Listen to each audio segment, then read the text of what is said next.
Hey vlog, I'm doing a mobile video today.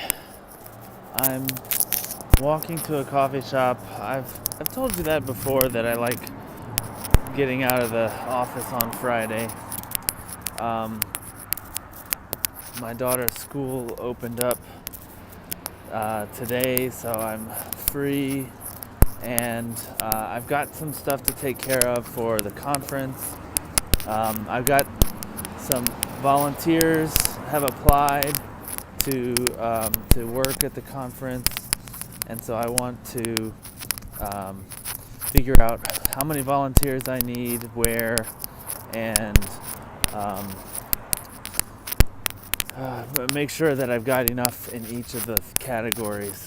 So I want to do a couple of photographers. I say a couple because you ask one to show up, and then maybe they don't, and then you don't have anybody. So I think I'm going to do 2 photographers. I want to be clear to them though about that like, I just want a lot of photos in different styles is basically what it is. Like, it's not like I don't trust them or anything like that. I want it to be a media rich experience.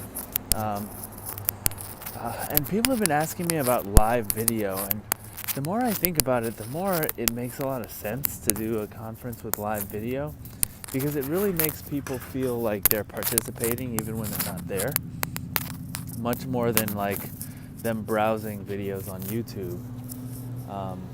They'll just like leave it open all day while they're working or something, thinking, oh, next year I'll be there, that kind of thing. So I've been thinking about that, and I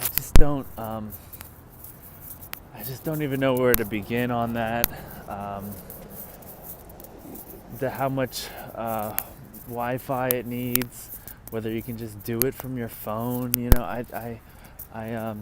Maybe I should text James about that. These last 2 days have been tough on me, and I'm feel a little groggy this morning.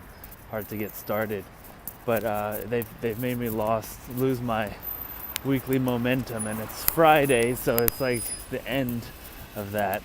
Happens sometimes where I have I have more ambition than time, and start to fall behind. One of the things that I really value is when I can get into a good zone where I have an idea and I can just act on it right away. Not in a frenetic or frantic way, but simply in a way where things just get done. Things get done, and even if it's not do the thing, and it's just that might be a better angle, huh? Oh, the sun's right behind me. Even if it's not just do the thing, but like at least write it down, right? Put it in a to-do list, and or just shoot off a quick text to somebody about the next step. Oh, you had a question? Just ask somebody, instead of, I don't know, I keep the stuff in my head, and it mulls around in there for a while. And yep, businesses require action, way more action than thought. I've noticed. One of the big things that gets me sometimes is people say, oh, you should be doing the right things. Don't just do the next thing, or they say something like that, like it's all about doing the right things. And that's totally true, but you could, it's true, but like, as I guess it's mostly programmers who look at it like that, and so they're like thinking they have to find the optimal thing, and ignore and like do nothing else. But the problem is you don't know what the optimal thing is, right? You never do. And so it's much better to do something than nothing, or it's much better to do something rather than just think about what the optimal thing might be, right? And so it's very often, if you can't think of a better thing to do, like in 10 seconds, take a minute, right? Have a sip of coffee, but you just got to start, right? And maybe you were wrong, and you did the wrong thing, but you learned it by doing the thing. And I don't know, this whole like do the right things is it might be someone at a different stage of their business, is often the case when people are giving advice like that. Because for me, I'm still in the mire all the time. I'm doing everything almost myself, and so I don't have a lot of time to think about whether the thing I'm doing is the absolute right thing.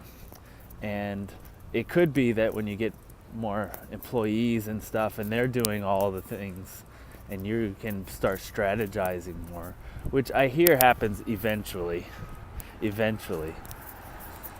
that you're telling people to do the wrong thing all the time, but you're also thinking about what would the right thing be.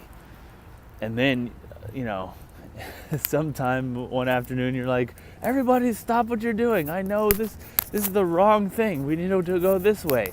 And everybody groans because you've been hounding them to do the other thing for 3 weeks. So yeah. About the transcripts, my assistant went kind of offline for a couple days. He's in the Philippines, and they've been having trouble. There's a volcano, can't do anything about that, but it's been causing some outages. He's not in danger or anything. He's totally far from the volcano, but some services are interrupted and stuff. So I just got word that he has been working on taking slides and putting them into the transcript, and I've decided that it is really worthwhile putting him on that, because as opposed to a service that will do the transcript, if you have the service do it, it won't get better over time. And looking at the cost of the service and the cost of him, and just being able to customize it and ask for changes, like when I do the service, I would submit the thing, pay for it, wait a week, it would come back, I would have to proofread it, it wouldn't be exactly right, or I could train him to proofread it, but at that point you're starting to get into why didn't he just do it himself in the first place? So I'm confident that this will be a good thing, especially now that he's coming on as 40 hours a week, because he'll have more time, and this is something you can just kind of dedicate yourself to for a time, dedicate some time to, and get better at and learn.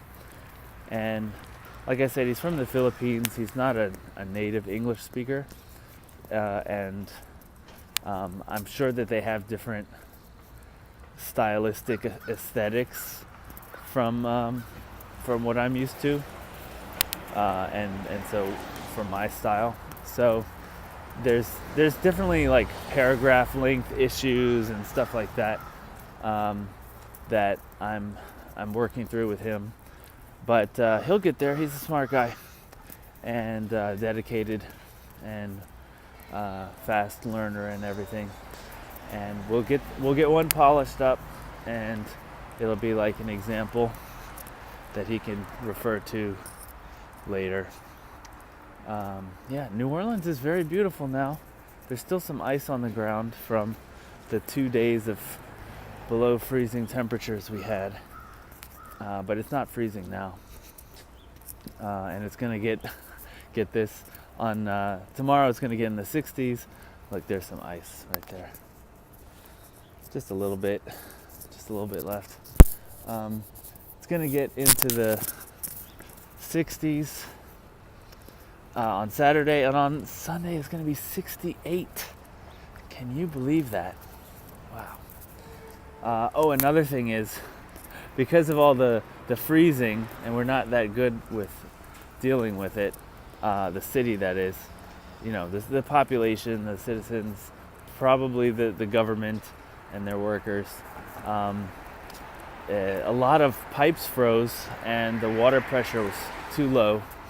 And so when you have the water pressure is too low, there's like backwash, like sewage or just mud gets into the pipes. And so now we're on a boil water advisory. It's the second day. So I have like 10 empty water bottles strewn about the kitchen because I wanted a coffee this morning. So that's a water bottle. And brush your teeth in water, that kind of thing. And then of course you need to drink water, so some water bottles for that. Okay, it's just life, but I hope that it's getting back to normal now, and I can get into a routine. And it's really making me feel like all those times when I was in a routine and everything was working out great. Wow, how much time did I waste? When I had my daughter in school, house was quiet, ready to work, and what did I do? Did I really take advantage of that time? Of course, you can't be on all the time, but sometimes I was just not on at all, so I just have to admit that. Okay, so this has been vlog number 8, I think. Is that right? Yeah, I missed Monday and Wednesday. So this is the end of week 2. And I'm liking it. And this one has been short. Oh, that's good because I've been walking. All right. I'll see you on Monday.